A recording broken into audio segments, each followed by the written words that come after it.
सुखेन सर्वे जीवंतु परंतु नाम बलम तोई नाथ भतीजास्मे कर्तव्य पालनम मम। कन्या कह रही है कि मुझे मेरे माता पिता ने बड़े क्लेश और दुख से पाला है इतने वर्षों तक, और आज अग्नि के साक्षी मान करके, गुरु पुरोहितों को, सगे संबंधियों को के साक्षी मान करके मेरा दान आपको कर दिया है। आज से मेरा गोत्र बदल गया है, पहले इस गोत्र की थी, आज आपके गोत्र की हो गई है। मेरी जाति कुल गोत्र बदल गया, सभी मेरे संबंधी सुख से रहे। मेरे में अब कोई बल नहीं है, यहाँ तो मेरे माँ बाप का भाई बहनों का बल था, अब मेरे पास में कोई बल नहीं होगा। आपके बल से मैं बलशाली होंगी, इसलिए आपको हमेशा मेरा ध्यान रखना होगा, क्योंकि आपके बल से ही मेरा बल होगा। ठीक है ना। चौथी बात में कन्या फिर बोलती है, भवता सुखमिच्छन्ति गौर्याराधन तत्परा भविष्यामि त्वया सामने कर्तव्य पालनम। कहती है कि मैं सब सुख और दुख आपके साथ सहन करूंगी, सुख में भी आपके साथ रहूंगी, दुख में भी आपके साथ रहूंगी।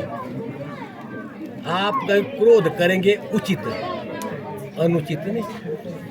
उचित वो आप कोई सी बात भी बोलेंगे तो मैं उसका भी बुरा नहीं मानूंगी, मैं हमेशा मीठा बोलूंगी। आपके सुख के लिए मैं व्रत आदि भी करूंगी, परंतु आपको हमेशा मेरा ध्यान रखना होगा, मेरा पालन करना होगा। ठीक है। पांचवी बात में कन्या फिर बोलती है, तुम भम पालियम चतोया यौवन वार्धके यथा वांछमिच्छति स्वामी तद्देह सदा मम कोपचिते च नैव कार्यम सदेयम प्रार्थना मम एवं यदि प्रमाणम के बांग अंगम भजाम्य।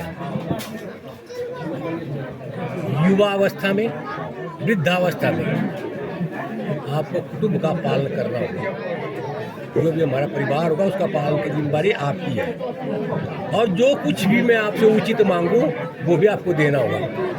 मेरे बार बार मांगने पर भी आपको क्रोध नहीं करना होगा, ये मेरी प्रार्थना है। यदि आपको ये स्वीकार है तो मैं आपके बांग में आ सकती हूँ। ठीक है। अगला बताइए। छठी बात फिर होती है कन्या, सर्वबंधु जना स्वामिन भवतो दास्ताम गता जल पात्र कंकणा भयम दत्ता हम प्रेम पूर्वकम त्वया कदापि न वाच्यम किम दत्तम तबंधुरी अवश्यम स संवासक कलेरेव जाय। कहती है कन्या कि घर में आपस में कई बार मन मुटाव भी हो जाता है, झगड़ा थोड़ा मोटा हो जाता है आपस में। तो कभी ऐसा झगड़ा हो जाए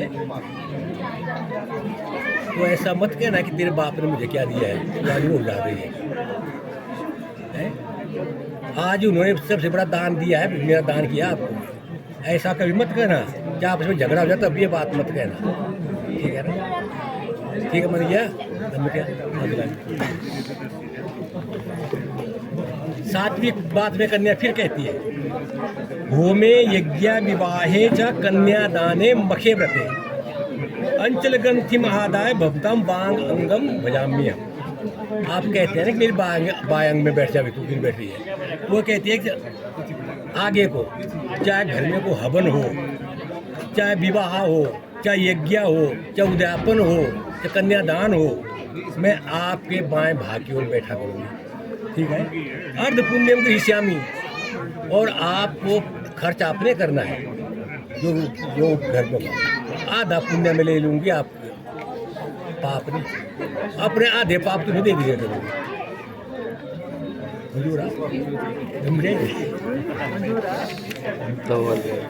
तो सब तेरी शर्तें साथ मान ली इसने। ठीक है ना। तो ये भी बोला है कि मेरी शर्त भी मान भी, मेरी एक शर्त है वो तो भी माननी होगी, क्योंकि जो गृहस्थी है ना, जो गाड़ी जो चलती है दो पहिए, चार पहियों से चलती है गाड़ी, दो पहियों, ये कल अकेले से चलती, दो पहियों से चलती है कोई भी है, तो गृहस्थी को एक दूसरे की बात माननी होगी। कहने का मतलब भाई एक दूसरे की बात एक दूसरे को माननी होगी। ठीक है ना।